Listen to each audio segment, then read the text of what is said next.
Zion Williamson, the once anointed golden boy of the NBA, the $200 million phenom who was supposed to be the face of the New Orleans Pelicans and perhaps even the entire league, is now at the center of one of the most shocking financial scandals modern sports has ever seen. A story so outrageous, so layered, so dripping in betrayal, mismanagement, and unbridled indulgence that it feels less like a biography and more like a Shakespearean tragedy unfolding in real time. Because according to explosive revelations from none other than Stephen A. Smith, Zion isn't just fighting to get healthy. He isn't just fighting to keep his career afloat.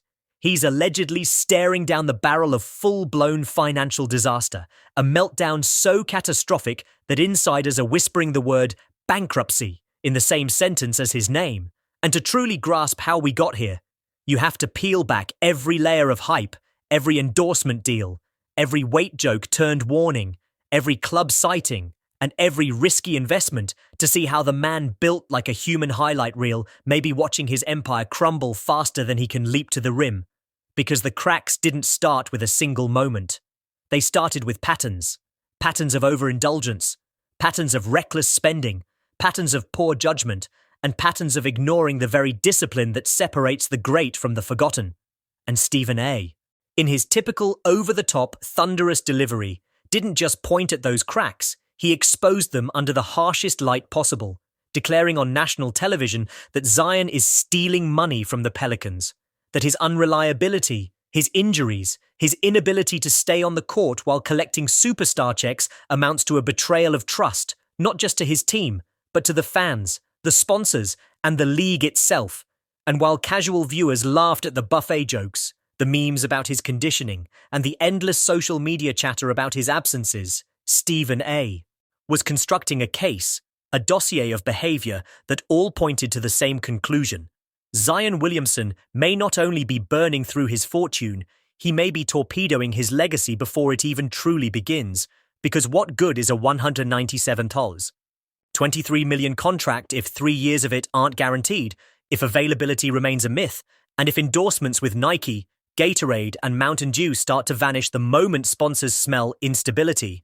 And let's be clear, corporations don't gamble with their image. They don't tie themselves to ticking time bombs. They love predictable, clean, controllable cash cows, not scandal-laden headlines about nightclub binges and $10,000 tips thrown across the table like confetti. And yet, according to leaked reports, that was exactly Zion's reality, frequenting New Orleans hotspots with an entourage, spending like money grew on trees, throwing lavish parties, and allegedly indulging in high-end purchases that would make even seasoned celebrities shake their heads. From garages full of exotic cars to private jets for unnecessary trips, to multi-million-dollar real estate deals that insiders claim were purchased not for investment, but for the fleeting dopamine rush of ownership. And if that weren't enough, the whispers of failed investments pile on like unpaid bills. The blockchain startup with no real product, the luxury sneaker line that fizzled before it even launched, the risky ventures that financial advisors reportedly begged him to avoid, but that his inner circle, the so-called enablers, allegedly pushed him toward, not for Zion's security, but for their own clout, their own headlines, their own short-term gain. And here lies the true tragedy. A generational talent, once hailed as the savior of a franchise, may be surrounded by a team more interested in spectacle than sustainability, and Stephen A. didn't mince words when he hinted that Zion's management might be failing him as much as his own lack of discipline, because you don't buy $500,000 watches to build your brand when creditors are circling. You don't throw down tens of thousands in nightclubs when endorsement companies are reportedly drafting internal memos about your instability. And you certainly don't risk millions on untested ventures when you have yet to deliver a full, healthy season in the league. But that's exactly the picture insiders are painting. A portrait of a young star who has confused temporary pleasure with permanent wealth. And the consequences are already rippling outward, with fans who once adored him now tweeting in betrayal. We believed in him, now he can't even manage his own money. With hashtags like 9 Zion Crisis, 9 Bankrupt Baller, and Stephen Asawit trending worldwide. With memes mocking him as a man dunking over stacks of unpaid bills, and with Reddit threads dissecting his contract clauses like forensic investigators, trying to figure out just how much he stands to lose if he doesn't change course, And just when the basketball world thought the saga couldn't possibly spiral any further, Part 2 of Zion Williamson's alleged financial catastrophe unraveled like a slow-motion train wreck, each new revelation more damning than the last, because the fallout from Stephen A. Smith's bombshell commentary didn't simply end with memes, hashtags, and viral debates. It ignited a firestorm of scrutiny from every corner of Zion's empire, starting first with the sponsors, those billion-dollar corporations that once tripped over themselves to plaster Zion's face across billboards, shoe campaigns, and energy drink commercials. But now, according to leaked internal memos, were suddenly drafting exit strategies and contingency clauses in case the golden boy of the NBA imploded before their eyes, and sources whispered that Nike, the very company that built an entire marketing rollout around Zion's raw explosiveness, convened emergency meetings to assess brand risk exposure, with executives quietly expressing frustration that their star, whose sneakers once sold out in minutes, was now being overshadowed by headlines about nightclub escapades, weight jokes, and questionable spending. While Gatorade, which had banked on his clean, youthful energy to connect with Gen Z consumers, allegedly began delaying ad campaigns, unwilling to risk millions on a face increasingly synonymous with instability. And if the endorsement world was shaken, the legal battlefield was downright volcanic, because creditors, according to insiders, had already begun circling like vultures, with whispers of late payments, missed deadlines, and unpaid taxes rippling across financial circles. One anonymous banker even claiming that, if Zion doesn't restructure soon, bankruptcy isn't a matter of if, but when, while reports surfaced that certain failed investment partners were considering litigation, citing broken promises and lost millions in ventures Zion had allegedly backed without due diligence.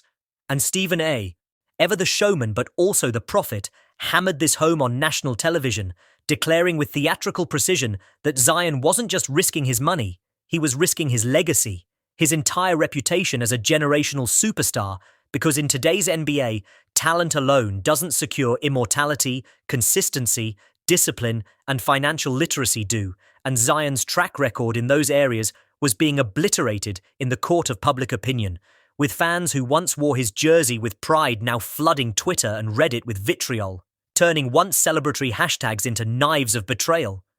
Bankrupt baller trending worldwide, Zion crisis flooding feeds, and even parody accounts springing up dedicated solely to mocking his alleged mismanagement, memes depicting him dunking over stacks of unpaid bills, photoshopped images of him sitting courtside surrounded not by trophies, but by past due notices.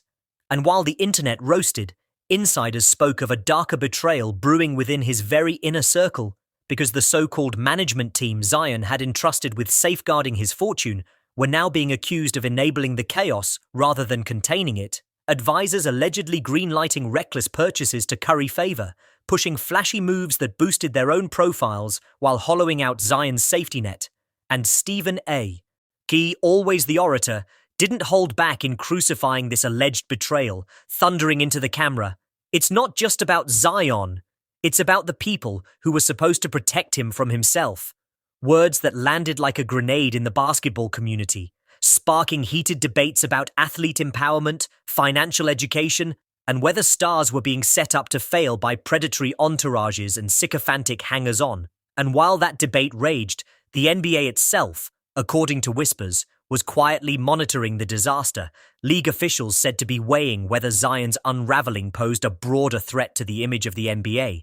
Because when your rising star, the man billed as the next face of the league, is accused of burning through millions while missing games at an alarming rate, it doesn't just tarnish one player, it damages the entire brand. And whispers suggested that conversations in league offices revolved not around discipline, but damage control.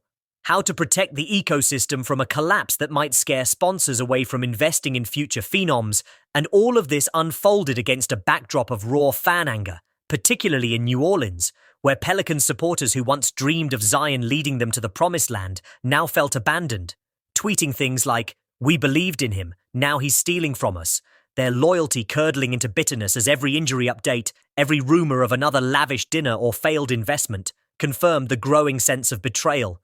And betrayal in the age of social media doesn't just simmer, it spreads like wildfire, magnified tenfold until it